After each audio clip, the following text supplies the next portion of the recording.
사랑하는 여러분, 다들 아시는 것처럼 이제 중동 정세가 대격변을 맞는 중입니다. 이것이 시편 83편에 예언된 중동 전쟁이다 아니다를 떠나서 그 자체만으로도 많은 긴장감을 불러일으키고 있어요. 근데 이제 거의 모든 세계가 하마스와 팔레스타인을 이제 옹호하면서 이스라엘을 비난하는 소리를 높일 때 그리스도인들만이 이스라엘을 축복하고 있는 정말 눈물겨운 모습을 보여주고 있습니다. 우리는 그리스도인들이 이스라엘을 축복하고 유대인을 옹호하는 것은 유대교와는 상관이 없어요. 어쩌면 유대인들이나 이스라엘 그 나라의 정책과의 행실 같은 것과도 무관합니다. 유대인들이 배도를 했네, 어쨌네, 인종 청소를 했네, 학살을 했네 해도 그건 이스라엘과 하나님이 해결해 볼 문제예요. 우리가 이스라엘을 축복해야 되는 것은 모든 것에 우선하는 하나님의 명령이기 때문입니다. 어떤 거짓된 것에 미혹되어서도 아니고 속아서도 아니고 정치 논리나 진영 논리도 아닌 너무나 명확한 성경 말씀에 근거해서입니다. 하나님께서는 아브라함에게 너를 축복하는 자를 축복하며 저주하는 자를 저주하리라 하셨고, 그 아브라함에게 여러 후손들이 있기 때문에 후대의 그리스도인들이 혹여 헷갈릴까 우려하셨는지 이삭을 통해 야곱에게 그 축복을 승계하십니다. 이어 야곱을 이스라엘로 계명하시고 시편을 통하여 이스라엘과 예루살렘을 축복하라고 직접 명령하심으로 오늘날까지 하나님의 백성된 교회는 비록 이방인이지만 선민 이스라엘을 위해 기도하고 축복해야 할 권리와 의무를 갖게 된 겁니다. 왜 권리냐고요? 축복은 갑이 을에게 하는 겁니다. 살렘 왕 멜기세덱이 아브라함을 축복한 것, 그것이 오늘날 교회가 이스라엘을 축복하는 것으로 승계된 거예요. 그리고 역사적인 근원과 논리적인 이치로 따져도 결국은 이스라엘과 유대인들에게 명분과 정당함이 있었던 게 다반사입니다.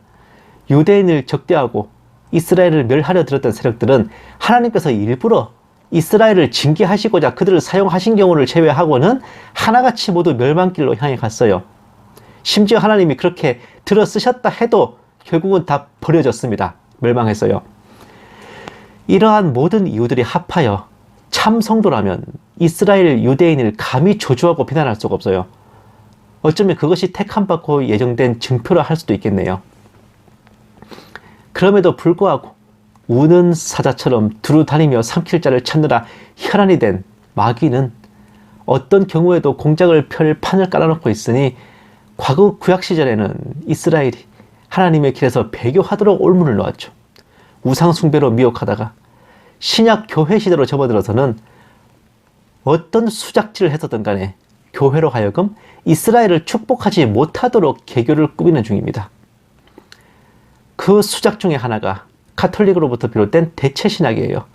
더 이상 국가적 민족적 실체인 이스라엘과 유대인은 의미가 없고 신약 교회가 영적인 이스라엘이다 라고 퉁치는 겁니다. 이스라엘 나라가 존재하지도 않던 시절이라 먹혀들기 딱 좋았던 이 논리는 급기야 종말론에도 영향을 미쳐서 무천년설에 영향을 주기도 했는데, 하나님의 선포하심이 토시 하나 틀림없이 성취되어서 1948년 이스라엘 나라가 회복되자 이번에는 새로운 타짜질을 꾸미기 시작합니다. 그것은 바로 현재의 유대인은 가짜 유대인이고 순수한 진짜 유대인이 아닌 이방 족속과 혼혈한 혼종이고, 그 가짜 유대인들로 구성된 유대 자본이 세계를 지배하고 압제하려 든다는 그런 음모론들이에요. 뻔히 수천 년 전 하나님께서 선지자를 통해 선포하셨던 이스라엘의 회복이 일루미나티의 음모 정도로 치부되는 거죠. 뭐 이러잖아요. 어떻게 유대인이 백인일 수가 있냐. 흰 피부를 가진 아슈케나즘 유대인은 가짜들이다. 유대교로 개종하는 척한 하자르 왕국의 후예들이다. 카자리안 어쩌고.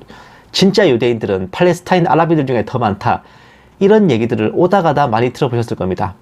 특히 시대의 징조를 분별한답시고 음모론을 퍼나르는 그 무슨 만화사 사역자들은 더더욱 이런 썰들의 눈이 벌게져가지고 한 입으로 이스라엘과 유대인을 축복하고 기도하며 동시에 이스라엘과 유대인을 적대하고 비난하는 어처구니 없는 이중사고를 펼치는 모습도 보여주고 있어요. 요즘에 이런 이야기들이 더 횡행하고 있는데, 오늘날 유대인은 12지파가 아닌 유럽인과 중동인 혼혈이다. 시오니스트들은 가짜 유대인이다. 팔레스타인 민족은 이슬람으로 강제 개종당했던 진짜 유대인의 후손들이다. 라는 이야기들이 퍼지고 퍼져서 반 이스라엘 진영들을 독려하고 또 이스라엘을 축복하는 성도들의 마음을 흔들어 놓기도 합니다. 사랑하는 여러분, 어떠한 민족과 국민을 지칭하는데 진짜 가짜가 어디 있는지 그런 기초적인 의문을 갖기 이전에 성경은 여기에 대해 어떻게 말씀하고 계실까요?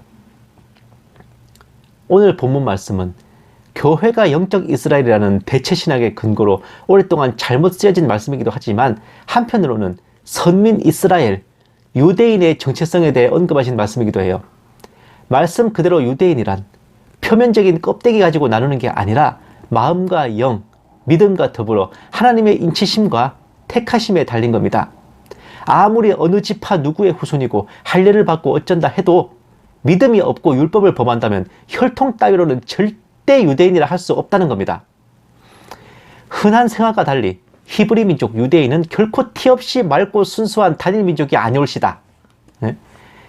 출애굽 때부터 그랬어요. 출애굽기 12장 37, 38절 보시면 이스라엘 자손이 라암셋을 떠나서 숫곳에 이르니 유아 외에 보행하는 장정이 60만 가량이요 수많은 잡족과 양과 소와 힘이 많은 가축이 그들과 함께 하였으며, 출애굽 때 이스라엘 자손은 물론 많은 잡족들이 함께 동행했고 그들은 자연스레 히브리 민족에 흡수돼가지고 그 일부가 된 거예요. 미디안을 토벌한 후에는 그곳 미혼 여성들을 데려왔죠.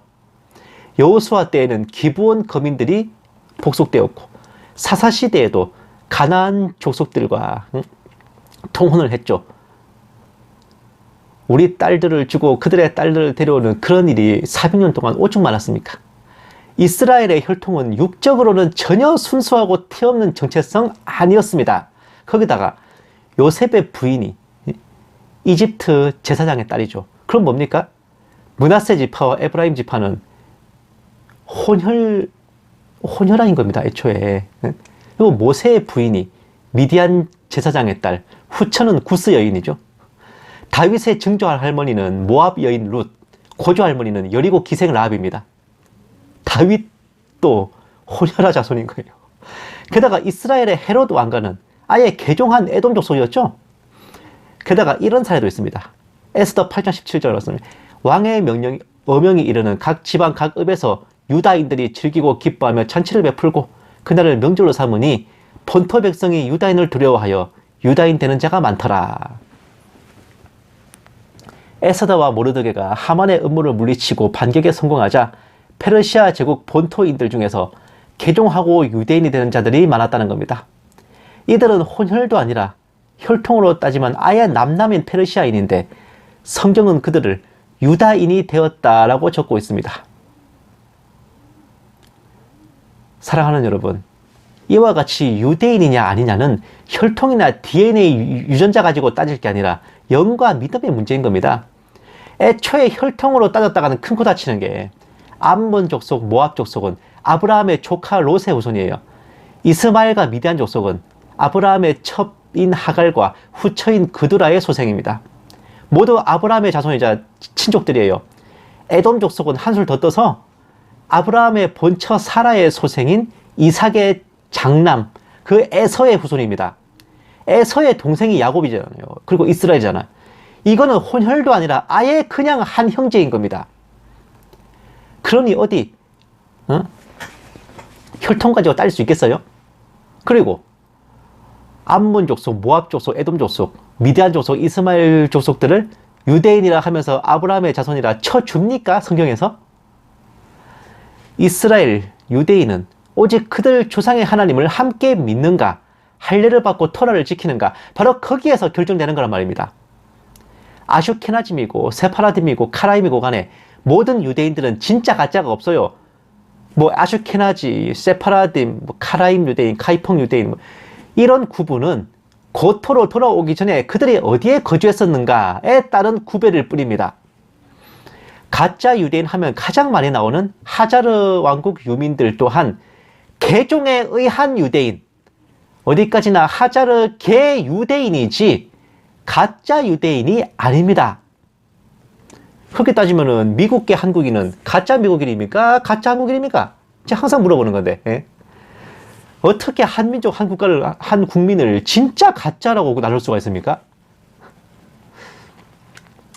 현존하는 이스라엘 국가를 적대하고 할례와 토라를 거부하고 유대인으로 살기를 거부하는 팔레스타인 같은 자들이야말로 아무리 혈통적으로 만에 하나 가장 순수한 유대인 혈통을 지키고 있다 그래도 오히려 그들이야말로 가짜 유대인인 거예요.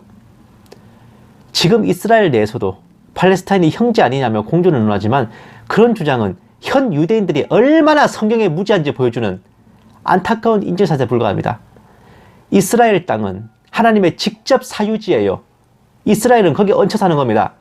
결코 임의로 팔거나 처분하는 것이 금지되고 설령 영향이 모자라서 모두 되찾지 못하는 일 정도는 있을 망정 찾으려고 노력은 해야 되는 것이고 멀쩡하게拥有한 땅을 타민족에게 그저 내주는 짓은 절대 해서는 안 되는 게 모세 이래로 율법이 그래요. 나봇의 포도밭을 탐내서 간기를 써서 빼앗은 아하왕과 이세벨이 어떤 결말을 맞았는지는 다들 아실 겁니다. 포도밭 하나조차도 그래요. 심지어 정당하게 죗값을 주고 더 얹어줄 테니 나한테 넘겨주세요라는 그래도 안 된다 그랬습니다. 그조차도 그런데 하물며 국토의 상당 부분을 떼준다면 그게 하나님 보시기에 어떠하겠습니까? 왜 내 땅을 니들 마음대로 떼주고 있냐라고 안 하시겠어요? 1948년의 1차 중동전쟁은 그야말로 여호사밧 때에 암몬과 모압의 침공을 갈아버려 나라를 지켜주신 것과 그것과 같은 하나님의 도우심이었어요. 1967년의 6.1전쟁은 여호수아 때에 여리고를 무너뜨리신 것과 같은 기적적인 은혜였습니다. 그렇게 하나님께서는 요단강 서편, 가자지구와 서안지구, 골란고원과 시나이 반도까지 모두 빼앗아 이스라엘의 손에 들려주셨는데 이스라엘은 그런 하나님의 뜻을 외면한 채 좀 살만해진다 싶으니 평화 운운하며 딴 생각하기 시작했고 1973년 욤키푸르 전쟁에서 마치 아이성 전투처럼 초전에 참패를 당하는 시련을 겪고 나서도 정신을 차리지 못했어. 1993년 블레셋의 후에 팔레스타인을 인정하고 가자지구와 서안지구를 그들에게 내어주는 엄청난 패착을 저지르고 말았습니다. 오늘날 전 세계를 긴장하게 만드는 이스라엘과 팔레스타인의 갈등은 여기부터 비롯된 것인데 이스라엘의 총리이면서 하나님의 뜻과 성경의 법을 저버리고 하나님의 땅을 떼어주며 적들과 영합했던 이츠하크 라빈 같은 자야말로 껍데기는 유대인이지만 실상은 가짜 유대인인 겁니다. 유대인이라면서 믿음도 없고 토라를 알지도 못하고 무신론자라면 그런 자를 어찌 유대인이라 할 수 있겠습니까? 안타깝게도 이스라엘의 건국 총리 벤 구리온을 비롯해 골다 메이어, 이츠하크 라빈 등 수많은 역대 지도자들이 하나님을 알지 못하는 무신론자로서 유대인이라 하나 실상은 가짜들이었고 그런 자들을 분별하지 못한 결과 오늘의 이스라엘은 위기에 봉착했으며 이스라엘을 위해 기도해야 될 그리스도인들은 혈통 운운하는 교란에 빠져 가짜 유대인이 어쩌고 하며 정신을 차리지 못하는 판국입니다. 사랑하는 여러분, 이것이 오늘날 우리를 연일 긴장하게 만드는 중동 문제의 영적인 실상입니다. 마지막 때가 목전에 이른 듯한 이런 진흙탕 속에서 이스라엘을 축복하고 그들의 평안을 위해 기도해야 될 그런 임무를 띈 저와 여러분은 그 어떤 상황 속에서도 모든 것의 허와 실을 바로 분별하고 성령님의 도우심으로 지혜와 명철이 더욱 충만하며 믿음과 사랑으로 서로 격려하고 흰옷을 입고 언제라도 다시 오실 신랑 예수님을 기다리고 사모하는 우리 모두가 다 되시기만을 주님의 이름으로 간절히 더 간절히 축원합니다.